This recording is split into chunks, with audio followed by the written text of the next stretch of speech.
often have you felt restricted to spiritual practices that often seem outdated and of little relevance in today's world? Are you discouraged to express your own creative talents and develop spiritual practices that are uniquely you? The Liturgical Rebels podcast is for people like you who want to reimagine and reconstruct their faith and spiritual practices. It's for those who want to reshape belief and journey closer to God's wholeness with peace, justice, and flourishing, not just for themselves, but for the earth and all its inhabitants.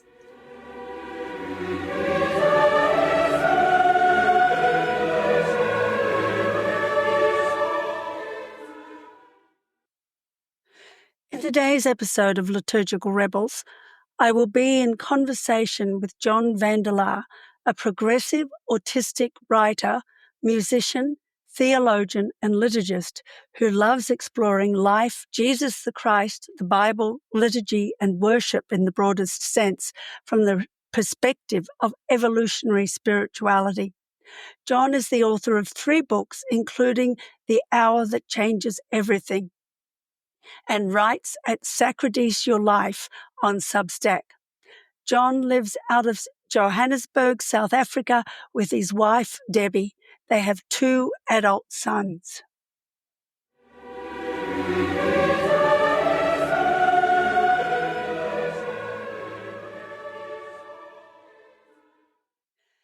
John, it's a delight to finally meet you in this way. I can't believe that we are actually able to connect like this halfway across the world. So thank you for joining me today. Thank you so much for having me. We've connected for so long online, mostly through email and writing, to actually be talking to you in real time and to see you on the screen, Christine. It's a real joy. And It's such a wonderful. privilege to be here. Yeah. Thank you. Well, you're welcome.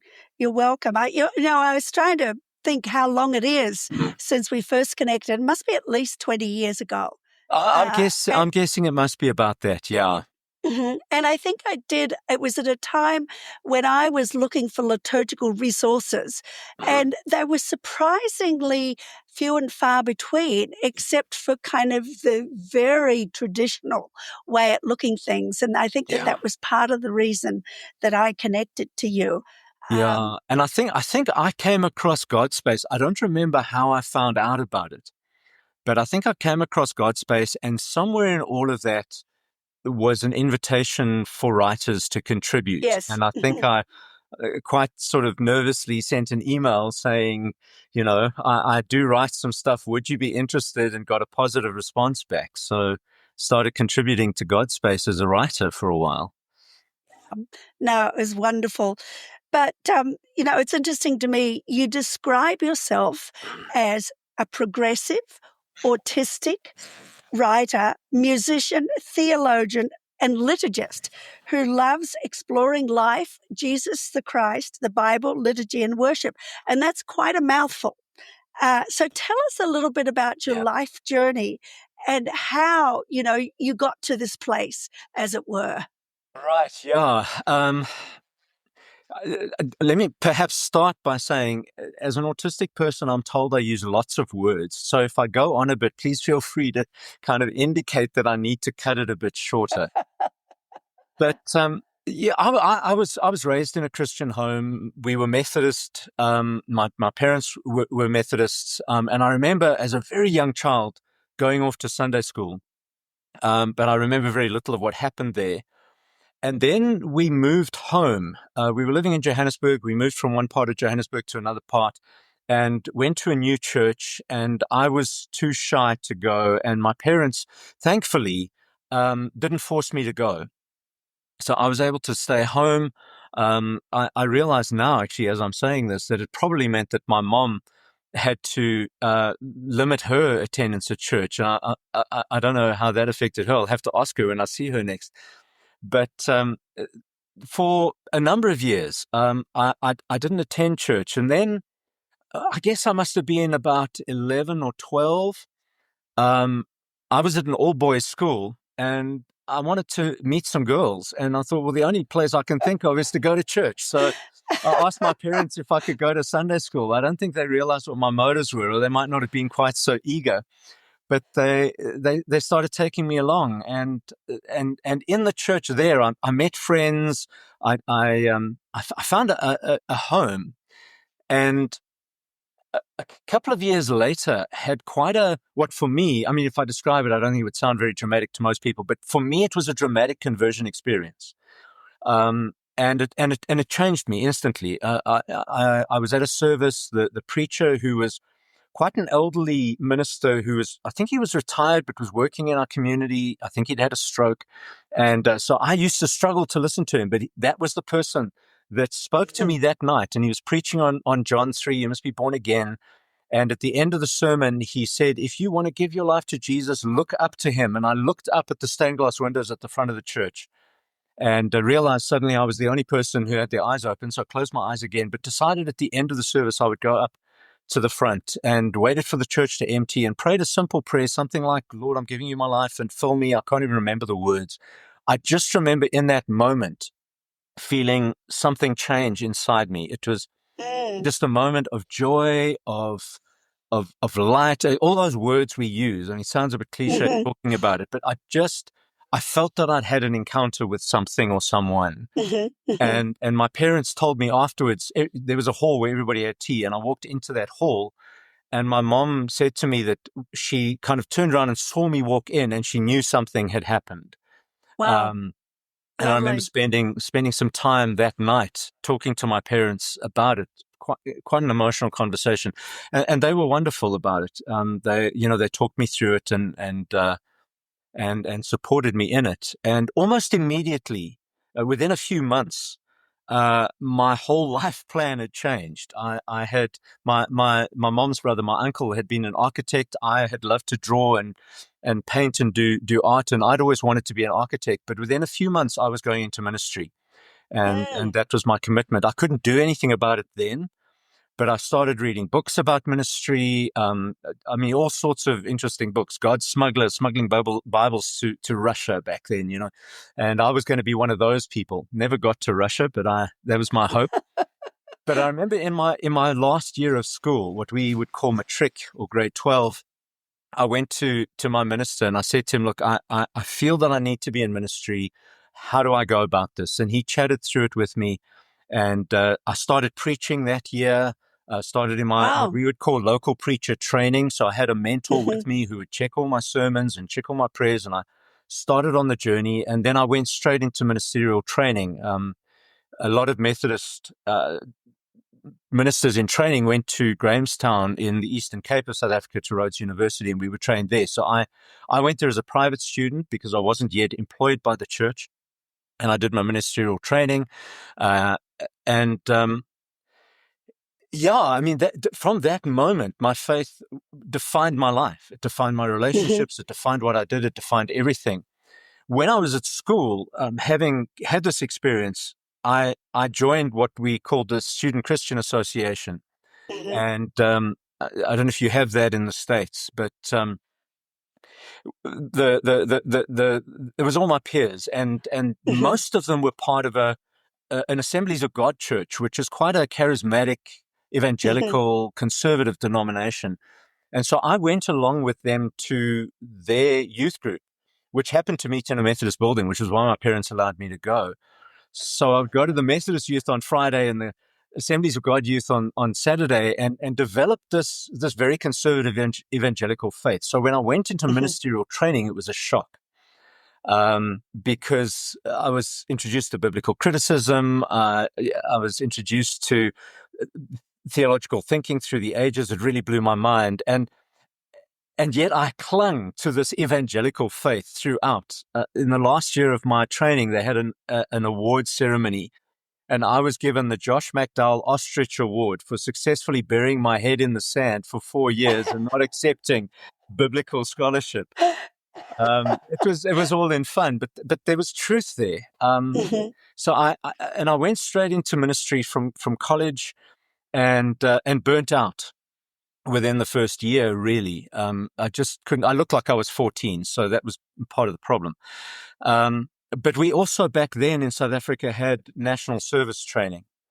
And so I was going to have to go in as a conscript into the military or not. And I decided, first of all, to be a religious objector to military training. And the reason for that was because I believed in nonviolence. Then I called it, I was a universal pacifist. I didn't believe that Jesus would want me to carry a weapon or deliberately do harm to another being. And so I justified my application theologically, not politically. And so it went through very quickly and easily. And that became a bit of an issue for the very conservative evangelical church I was in, because I was kind of not obeying the government. So it was a bit of a twisted path through all of that, and I can go into a lot of detail, but I ultimately was convinced by that church to go back into the military, became a chaplain in the Air Force, and then went into ministry in that denomination, which was linked with the Rhema Church in South Africa, and was very much in the kind of word of faith prosperity movement. And I was really kind of testing that movement out, testing its claims. And I saw some of the good in it. I saw some of the real dark side of it. But the weight of questions got bigger and bigger for me. I ended up joining, my wife and I joined a couple who we kind of met in our journeys of all of that, who were also involved in music ministry. And I was working in a church as a music director at that stage. My ministry had kind of taken me into that place. And so we joined this couple, moved to a small town in the Eastern Cape to do this music ministry, and things just didn't work. It was kind of a thing that happened on a whim. We felt God was telling us. In retrospect, we realized that was clearly not the case. But all the questions around that began a journey, what we would now call deconstruction, I guess, which took a number of years. I went back into Methodist ministry, was placed in a church just outside of South Africa, just outside of Johannesburg in South Africa, and began ministry there. And my job was, I'd just been ordained as a minister when I started at that church. And my job was really overseeing the creative ministries, and those were some of my happiest years in pastoral ministry, because I mean we put on musical, we put Godspell on in the church. I oversaw the worship teams, the choir, the organists. We had an arts ministry. We had dancers. We used to do amazing decor displays for some of our series. It was a really creative and exciting time. But again, I burnt out. And in that time, my wife, Debbie, came into ministry as well. And we were trying to wrestle with two ordained ministers in a relationship. We didn't want to be sent to separate churches. How do we do this together? So I applied to be seconded and to focus on a ministry of training churches in liturgy and worship. And then Debbie accepted a position down in the Western Cape. And that's when I started Sacredize. Which was really about taking the word sacred and turning it into a verb. So I talk about sacredizing your life, which is really about recognizing that it is already sacred, but how do you live into that? And it was about resourcing the church for liturgy, for worship. In those 7 years that I was in that church doing all this creative stuff, that's when I discovered the liturgical calendar. That's when I began to discover the lectionary. And we really began to work with these things. And it was so exciting. I mean, at one stage, we had a situation where people would postpone their holidays so that they wouldn't be away during Lent and during Holy Week because of what we were doing in that time. There was a lot of life and creativity and large teams. It was really wonderful. We went to Knysna in the Western Cape, one of the most beautiful towns in the world. Apparently, it's been awarded that honor. And it was a small church, but we still took some of that creativity with us. And my wife was the minister there, and I was traveling and consulting with churches and doing various things. But then our children got to the stage where they needed to go to university. And so we moved again to Cape Town, had 6 difficult years in Cape Town, again, doing lots of creative work, but it was difficult. And part of our challenge the whole time was working out how to have a husband and wife in ministry The church Mm-hmm. wasn't really designed to accommodate. We had a number of friends who were in similar situations, and looking back, not one of them managed to stay in with both of them in ministry. Some left and emigrated to other countries where they could try and make it work. Some of the marriages didn't survive. Um, uh, ours kind of worked because I was seconded for a while, but it got to the point where I needed to come back in and take a job. And the last kind of pastoral ministry we had was from 2016, where I was actually back in the church where we'd had all these years, but now I was there as senior minister. Debbie came along as well. We were a team. But the church in the 10 years I'd been away changed so much.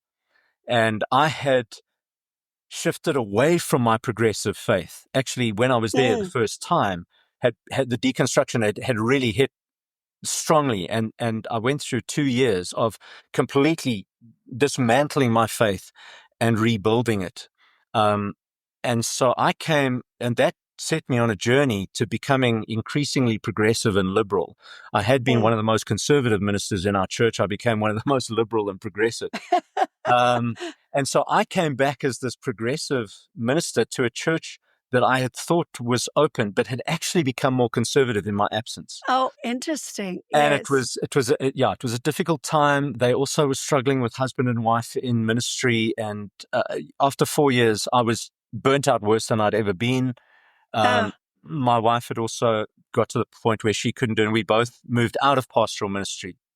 We resigned, and she spent a bit of time in a theological college. Now she's teaching online, and she runs a practice as a yoga teacher and has built a okay. community around that. And I run Sacred Eyes. I do my writing online, and I work part-time as a music director for a Methodist church nearby, near Pretoria. So that's kind of the Well, journey, and you'll see that yeah, that's quite a journey. faith is at the heart of it. Mhm. Everything is shaped by our journey of faith and our experience of faith, both for me and my wife. Yeah. Well, and I think that the journey that you've been on is one that many conservative Christians have gone through, where, as you said, where they've deconstructed their faith and then moved into a more progressive kind of way of looking at faith, Yeah. more concerned about justice, more concerned about those at the margins and things like that. Yeah. And which I think is a very positive way, because I always feel that conservative faith is a kind of a young faith. And as we mature in our faith, we do tend to become more progressive and more concerned about these things that God's saying, hey, what about this? What about this? What Yeah. about this? Yeah. Um, I think it. I and think it goes one of two ways. You either Mhm, become fixated in an increasingly rigid conservative faith. I've seen that happen, or mhm. or you become increasingly open and progressive. Um, Yes. and Richard Raw talks about those options and what happens if you don't allow the questions and challenges of the second half of life to shift you. Mhm. Um, Yes. yeah. Yes. Uh, Now, you say you're autistic. How do you Yeah. feel that that has affected your journey? Yeah, this is actually the first time I'm sort of speaking publicly about that. Mm, mhm. I haven't made a big deal of it. So I turned 60 in February this year. For 58 of those 60 years, I didn't know I was autistic. Oh, interesting. I only found out 2 years ago. And so the last 2 years have been a journey of going back over my life and reinterpreting Oh, my mhm, journey. Um, and And a lot of that has been trying to understand the role of autism in my faith journey. And there are a few things that I've discovered. I'm still working it out. I mean, it's early days. 2 years into this for me, I still feel like I'm trying to work out who I am and what this is all about. mhm, mhm, But, one of the things I realized is that even in faith communities, even when the communities were inclusive and accepting and welcoming, I always felt like I was on the outside looking in. mm, Um, and I never quite knew how to navigate the social dynamics in my world and relationships. In ministry, pastoral visitation was a nightmare for me. To go and knock on a stranger's door and say, "Hi, I'm here from the church, and can we have a chat and a cup of tea?" I hated it. I would find any excuse not to do it, which got me into trouble with my superiors sometimes. But that was a struggle for me, and I never understood why I didn't fit in. I just knew that it was happening. So that was a challenge for me. I mean, the whole reason I went into ministry is that one of the ways autism manifests in me is I tend to have an all or nothing approach to things. So when I came to faith, I was going to be a minister. My whole life had to be about faith because it had to be all or nothing. I couldn't understand why my friends who were also Christians were not giving their lives to ministry. You know, that they were going off and becoming architects and lawyers and whatever. And I was like, what are you doing? Why aren't you going into ministry? But, you know, they didn't sense any need to do that. So that for me was always confusing. And then in my faith journey, I just was constantly misunderstood. In my first appointment, having fresh out of university in this church, 21 years old, looking like I was 14, I was called into my senior minister's office the one day, and he said, "John, people think you're aloof." And I wanted to say to him, I didn't, but I wanted to say to him, I'm not aloof. I'm just terrified of everybody. You know, I don't know how to talk to them. I don't know how to do this. But he said, you got to fix this. So I spent ages, tons of energy and time just studying people and how they interact and trying to learn how to navigate how this. to interact. Yeah. Interesting. Yeah. And I learned some skills. You know, I discovered, okay, I can ask certain questions, and I developed a collection of questions I could ask to help the conversation go. And I learned what it was appropriate to share and what it wasn't appropriate to share. And I don't always get that right either. So I do tend to overshare sometimes. I may be doing that tonight. Now, this is fascinating. So yeah, for me, that was a really interesting thing. It's just the sense of constantly being misunderstood. I would talk in faith about faith, and I would constantly get into trouble because I would say things that people found offensive. And I would think this is just the most logical thing to say. I remember when I was in this very conservative church, I was leading a Bible course. And the one evening I said to people, God just wants us to be honest with God. We need to be open and honest. And I said to them, I really believe that God would rather that we shake our fists and swear at God, if that's what we're feeling, than that we come to God with beautiful words and pretending that we're all holy and spiritual. But on the inside, that's not who we are. So God knows the difference. I was called into the minister's office and told that people were offended that I'd said they must swear at God. So that kind of misunderstanding was always happening. Yes. And I was always fascinated by faith and its relationship with things that were not normally talked about. So I wanted to understand witchcraft and explore the New Age and how they understood faith and how my Christian faith could speak into that. And I wasn't supposed to do that. And I've always been fascinated by sexuality. And so I've wanted to understand the relationship between faith and sexuality, because our spirituality and our sexuality are the deepest and most, I don't know what the word is, inherent, essential parts of who we are as human beings.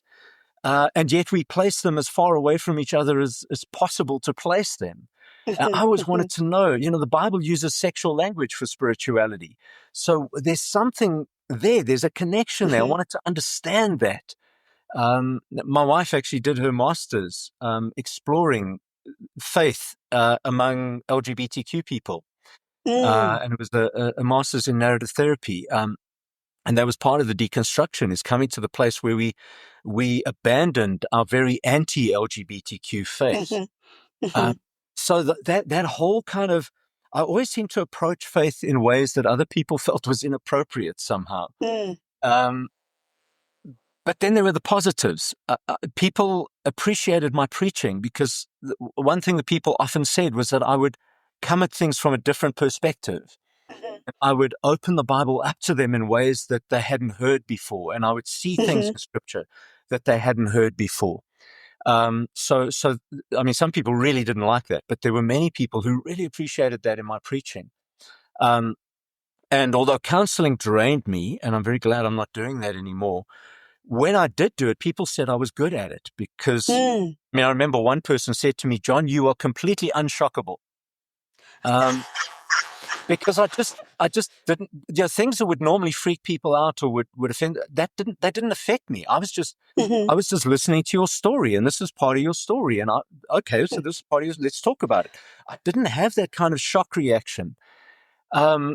So those were the kinds of things that it did in my faith. When you look back, interesting. Yeah. And Very interesting. traditional approaches to faith very often didn't make sense to me. Traditional spiritual practices didn't always make sense to me. And I think that's why I gravitated. I know that feeling. I'm sure you do. And yet liturgy, strangely, did make sense. Interesting. The more I understood about how liturgy works, and the more I understood about the church calendar and the processes of liturgy, the more it made sense to me, and the more I found a spiritual home in those structures and in those Wonderful. practices. Well, let's talk a little bit about that. Yeah. Because, liturgy and the lectionary are two of the things that you speak a lot about, Right. both on Substack and on Sacrades. Right. Why do you think it's so important? Not just because of the way you've connected, but there must be more to it than that. Yeah. Well, I guess we'll talk about this a bit later, but I wrote a book in 2010 called The Hour That Changes Everything. And when I was researching the book, James K.A. Smith, had just written the first book in his cultural liturgy series. It's called Desiring the Kingdom.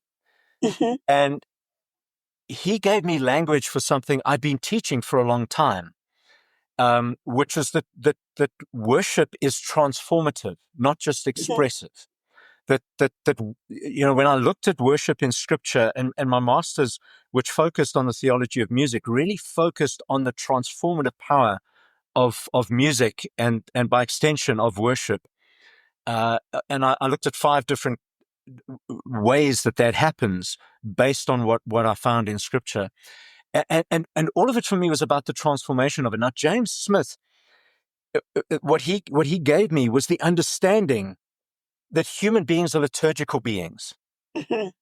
We cannot not be liturgical beings. So it's not a question of whether we participate in liturgy or not, whether our lives are being formed by liturgy.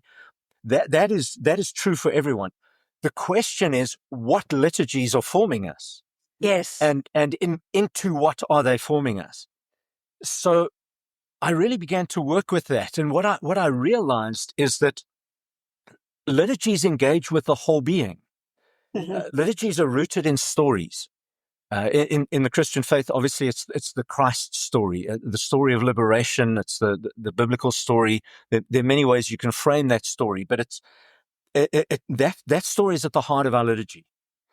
And stories capture our hearts. We live into stories. We are storied beings. And in the second book in that series, James K. Smith calls it Imagining the Kingdom. And he goes into a lot of detail on the power of stories and how stories work in terms of formation and education and development. And of course, being from Africa is a storied culture. All the cultures in Africa are storied cultures, and education happens through stories and through music and through dancing. So it's a whole bodied thing. And even though I have a Western heritage and a European background, I've grown up in Africa. So I'm an African, and I've absorbed that. So that whole bodied nature of liturgy, expressed in story, which then gives us a vocabulary, a language by which we can express and share the story, but which shapes our thinking. I know that thinking and language are not always completely connected, but they do work together. And the words we use do shape the way we understand and perceive the world. And so liturgy gives us a language. It gives us a vocabulary that shapes our thinking. It gives us symbols, metaphors, images that reach into our imagination and into our subconscious and form us at that level.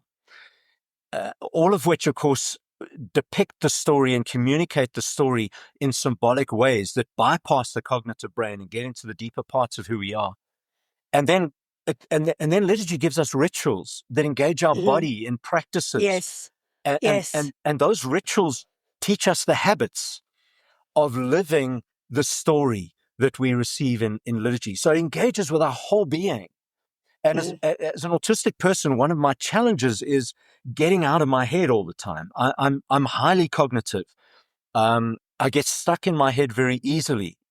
And so one of the things I've had to learn, and strangely I learned this before I realized I was autistic, is that it's important for me to engage my body deliberately and intentionally. That's why I love walking the labyrinth, is because I don't find normal meditation practices helpful because I'm too static and I don't move, and then I start to get restless. And so the labyrinth gets me moving.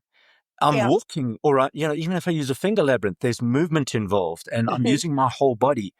And liturgy does that. When liturgy is done, unfortunately, too often liturgy has become very cognitive and very static. Very We sit in our static, pews, yes. we say the words, and we don't engage our bodies. Yeah, I mean, people don't kneel anymore in the liturgy, and things like that. Oh yeah, I'm with you there. I think one of the things that really helped me was discovering that worship was meant to engage all the senses, and entering into it in that bodily way,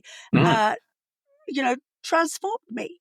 With some of the things that I did too, and I think for many people, autistic or not, that it's the engagement of the body, either through art or music or walking or things, I mean, Absolutely. we have a friend here that lives in the house that is a long distance runner, and he says there's nothing that brings him closer to God than running and he does these 50 to 100-mile runs. Wonderful. And how it brings him close to God. Yeah. It's fascinating to hear about. It really my is. wife and I are hikers. We have a similar experience with that. And for me, music has been that, because music is embodied. Our bodies are instruments. We can create percussion. We create, harmony, melody within us. So I think that also was helpful for me, because music gave me a way to connect with my body in a way that nothing else did. But what's great about all of this is that if we believe that liturgy is transformative, what it does is it gives us a way to transform on purpose, to be intentional about our transformation. Yes. It's not something that happens to us by accident.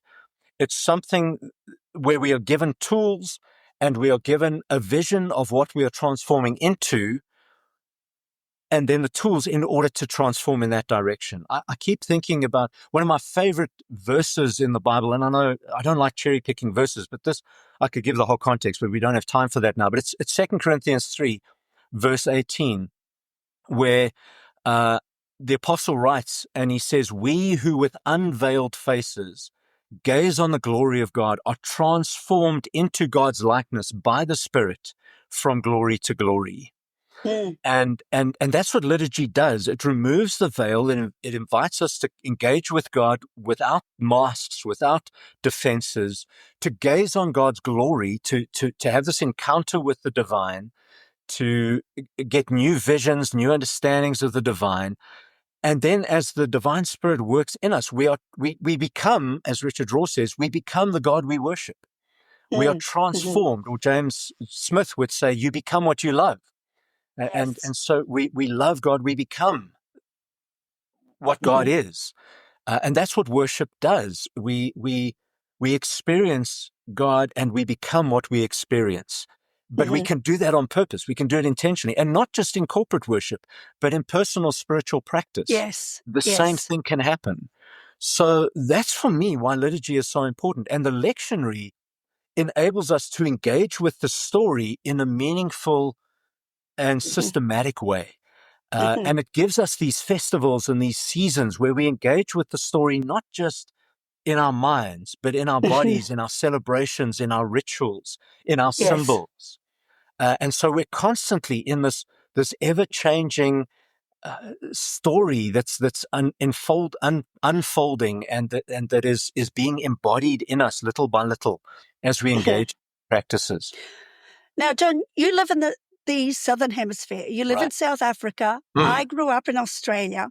Right. And I always feel that those of us that live in the Southern Hemisphere or grow up in the Southern Hemisphere are at a disadvantage in terms of our interpretation of the lectionary and the liturgy and things like this. And how has it impacted your impressions of the gospel story, and how does it affect your work as a liturgist and a worship leader?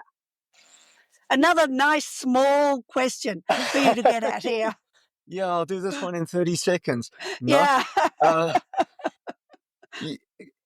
remember the first time, I think it was a Christmas, Advent and Christmas celebration. I came into the church calendar and into the lectionary through Lent, actually. It started with a Holy Week celebration, which then expanded to Lent, and then I started looking at other things, and of course, Advent and Christmas was next. And I think it was a few years after I'd started doing sort of Advent Christmas things that I realized how very northern our hymns were, the liturgies were, the symbols were. They were all Northern Hemisphere things. And I remember thinking about the irony of that and then going, well, what am I going to do with this? And my automatic reaction was, well, we've just got to shift the calendar by 6 months so that we can do Christmas in July. But of course, there's no way that's going to happen. No. So I had to start trying to get creative with how to use these symbols in different ways. And that ended up being exciting for me. It gave me a new window into the seasons and into the practices and symbols that go with them. So, here in South Africa, instead of doing resurrection in spring, which is actually kind of easy if you think about it, there's new life breaking out everywhere, and Jesus' new life, it's all of that. It's a no-brainer that you connect those things. We do it in autumn. We have Easter in autumn. So we're talking about resurrection when everything is dying. Now that's wonderful, because that's not an obvious connection. You have to think about that. You have to meditate on that. And so I started looking at how do we take this truth of springtime, of life, of new birth, into the seasons of retreat, of where the earth is drawing into itself, where things are dying, where life is hidden. And how do we, on the one hand, hold this as a promise through the difficult times and see the message of that for the winters of our lives? But how do we also allow that to open our eyes to the life that is still there in the winter? Yes. Because it's not that everything dies. Things go into a different kind of life. And death in itself is a doorway into a different kind of life. That's what the Christ story tells us. And so it might be harder to see that life, but that's quite good. Jesus speaks about God making the things of the kingdom hidden. And so it was those kinds of things. We do Christmas in summer, not in winter, like in the Northern Hemisphere, and that's our long holiday time. But it's a time of joy and celebration and God's presence. And in summer for us, that's family time, it's playtime, there's life, and we can reflect on all of that. And it's kind of easy to have a sense of God's presence in that time. So to bring that in to the Christmas season and the Advent season is helpful. So that's the one side of what we've done. The other side of it is more recently, pretty much since COVID and just after, and through my sister, thanks to her for that, I've discovered earth-based religion, and gone back to the seasons of the earth. And while they line up, obviously, because the church calendar was designed in the Northern Hemisphere, it lines up very clearly with the earth-based seasons in the Northern Hemisphere. We're 6 months out here in the South. And so I found a new connection to the earth to the world, to what's going on around me, when I started to celebrate. And my sister went through a period where she was holding sabbats on all the holidays of earth-based spirituality, and we went and joined her in those. And she's written a book about our experience of that. And that whole experience gave me a whole new perspective on the calendar, because I experienced it differently. And I'm not sure if things had been in sync, if I wouldn't have had to have thought so deeply about it.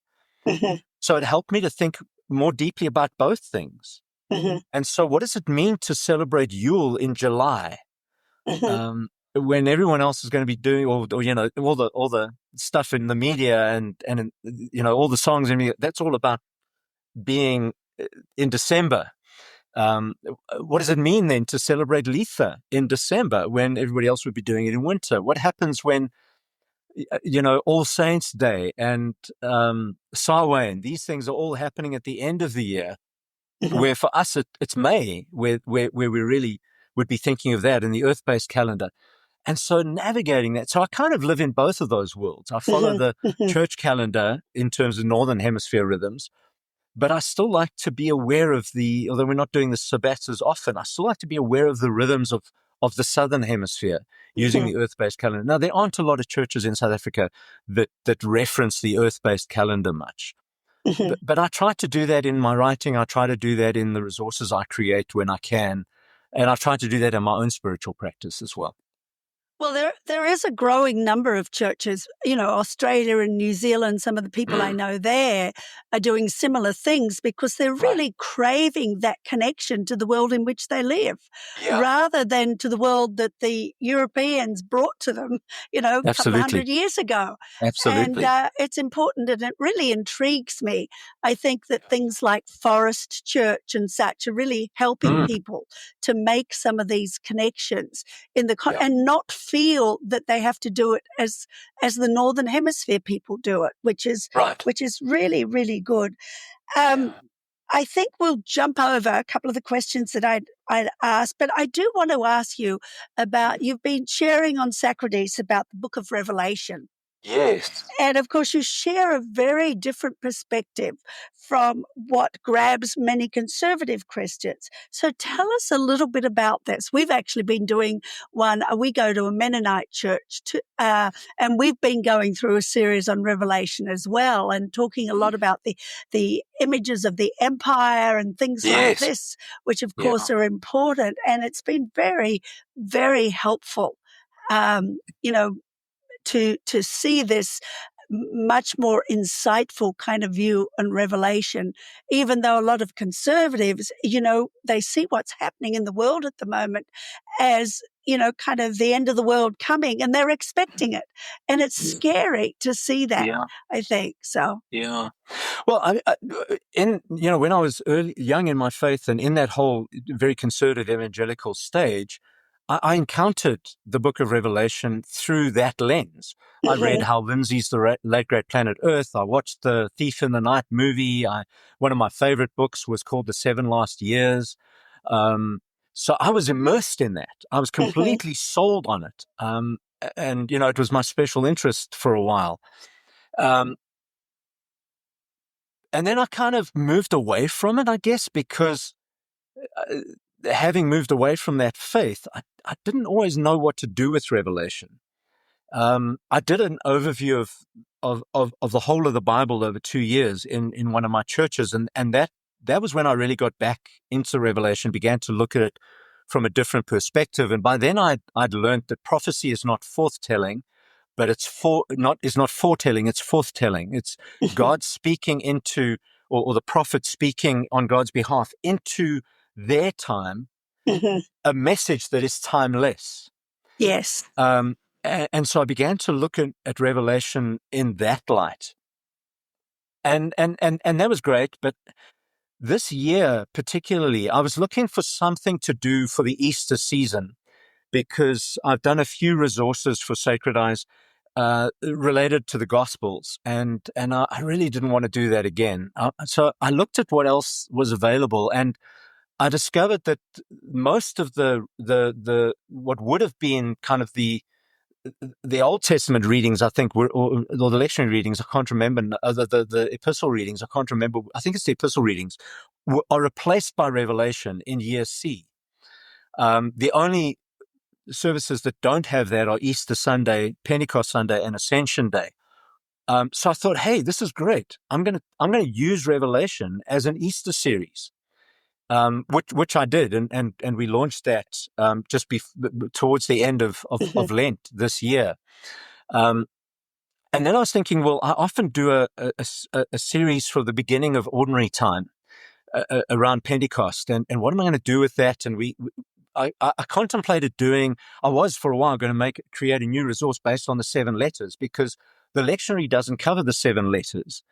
So I thought, well, for those that are willing to step out of the lectionary for a while, maybe I'll do something on the 7 letters of Revelation. Well, I ran out of time and I wasn't able to do it. So I thought, you know what, I'm going to put that on my Substack. And I'm in the middle of writing that at the moment. Mhm. I've launched the 4th letter today, I think it was. So that would be the 5th article today. So I've done Ephesus and Smyrna and Pergamum, and today the article for Thyatira went out. And the reason I wanted to focus on Revelation is exactly what you're saying. Conservative Christians are saying what's happening in the world now is the fulfillment of Revelation. And I have 2 questions for that. First of all, I don't understand how you can read Revelation and not see the language of what Revelation calls the beast. The Revelation never uses the word Antichrist, but obviously that word has been applied into Revelation. How can you not see some of the prominent leaders in our world today in the light of that part of Revelation? Mhm. Because they seem to align far more with that than with anyone God would send. But so that's the one question I have, because when I was in that place, I almost certainly would have pointed at certain people that are very public figures now and said, "Oh, this is the Antichrist happening," and we did, of course, back then as well. But the other thing for me is how do you read Revelation and not recognize that it's speaking to us now, not as a blueprint, not as a newspaper from the future that's telling us what's going to happen, but simply because what's happening now has happened many times in the world's Mhm. history Mhm. and was happening to those churches that John was writing to back then in different ways. And so, again, it's this message spoken into John's time, but it's a timeless message that applies to all times. It's spoken to 7 churches, but 7 is the number of completion in the numerology of Revelation. And so it's to all churches across all time. And so really what I've been trying to do is look at what is happening in the letters to the 7 churches. And what is that saying to us as we live through the events that we're experiencing now? And Mhm. I've had some pushback from some people. I come from a very particular point of view. I have I have opinions about things, and I'm comfortable with those opinions. But I know that not everybody believes what I believe. Not everybody sees things in the same light that I do. The results of the last election in the United States proves that. Mhm. So I've had some pushback. I've had some people saying you shouldn't be writing this stuff. And I've said to them, look, I feel compelled to write it. So, you Yes. don't have to read it, but I'm going to write it. So that's what I'm doing. And for me, it's because Revelation, firstly, is a liturgical book. It's a book of worship. And the question Mhm. it asks is, who are you worshiping really? Mhm. Are you worshiping Christ? Are you being formed into citizens of the reign of God? Are you becoming Christ-like in your life, and are you exerting a Christ-like influence on your world? Or are you collaborating and accommodating the forces of empire Mhm. and Yes. worshiping empire under the name of Christ? And is your influence on the world the same unjust, corrupt, destructive, divisive, dehumanizing influence that empire brings? So Yes. that's the question it's asking. Um, and, in my language, Revelation is talking about how do we evolve consciously in the kinds of times that we're living in. So it challenges the cultural liturgies, to use James Smith's terms again, of our world that are forming us to be good citizens of empire. the liturgies of Yes. power, the liturgies of prosperity, the liturgies, there's so many of them, the liturgies of fame, the liturgies of divisiveness, of exclusion. Those liturgies are forming us to be certain kinds of people. And I actually wrote an article a while back, I think it was just before or just after the US election, where I argue that Donald Trump, whether he knows it or not, is actually a master liturgist.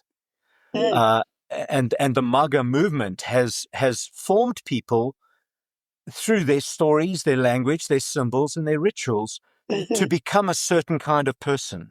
Yes. And obviously, in my opinion, it's not the kind of person, and you can delete this from this recording if you need to, but it's not the kind of person that Jesus is calling us to be.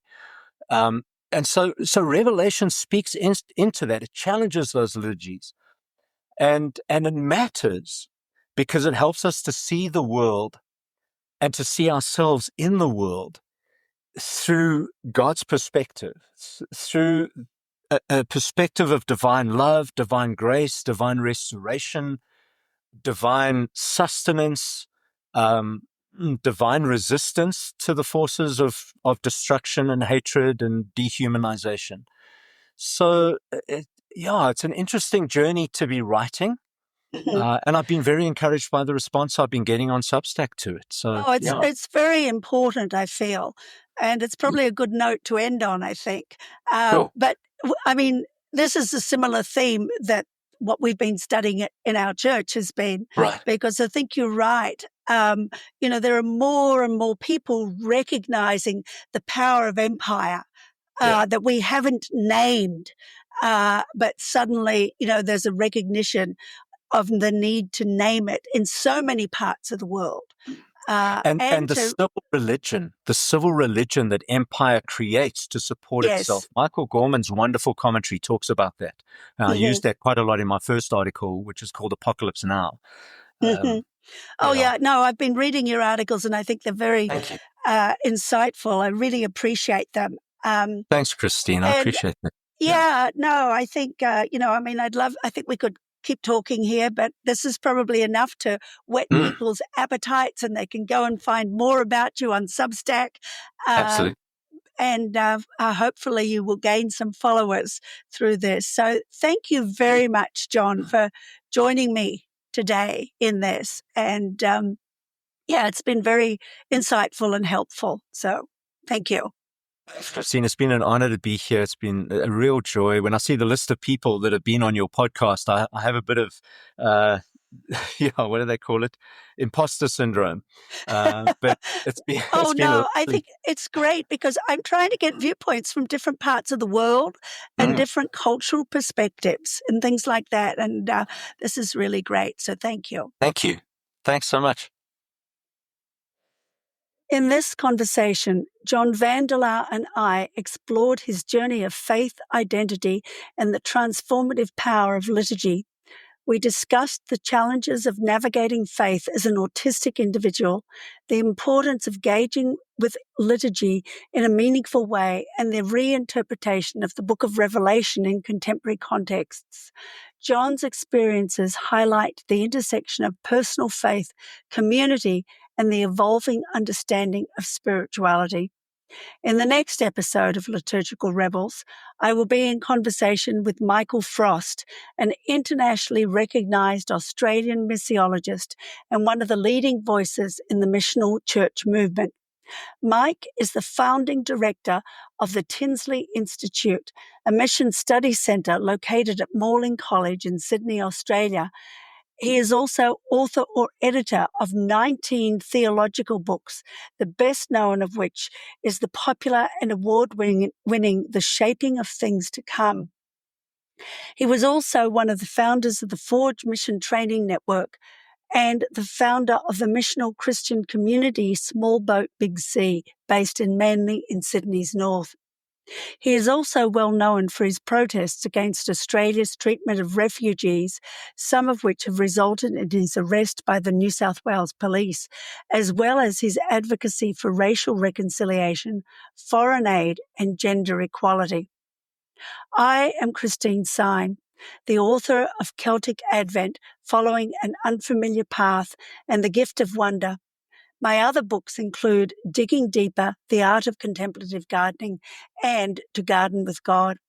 I also write regularly on Substack at Walking in Wonder with Christine Sine. If you enjoyed this episode, don't forget to hit like and subscribe to the podcast. Please also share it with your friends or join me on Substack, Instagram, or Facebook.